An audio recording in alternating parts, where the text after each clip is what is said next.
Dunyo bo'yicha tabiiy tuz g'ori bor yo'g'i 4 ta dona ekan. Orqamdagi tog' bo'lsa o'shalardan bittasi.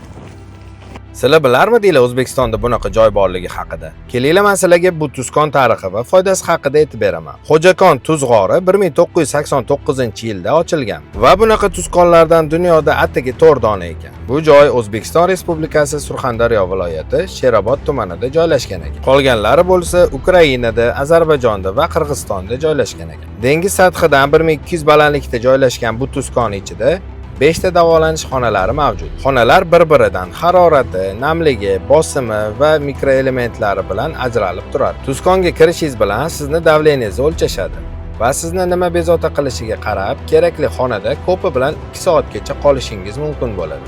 Xonalar yana nimasi bilan ajralib turadi? Astmasi borlar uchun, surunkali yurak qon tomiri kasalliklari, xafaqonlik kasalliklari, polinoz kasalligi, har xil turdagi surunkali allergiya, asab sistemasi kasalliklari va juda ko'p boshqa kasalliklarga ham shifo ekan. Ishoning, bu tuzkoni sizga 2 soat ichida sizni bezovta qilgan kasalliklarni unutishingizga yordam beradi. Xabaringiz bor, bizni O'zbekistonda buqoq kasalligi juda mashhur.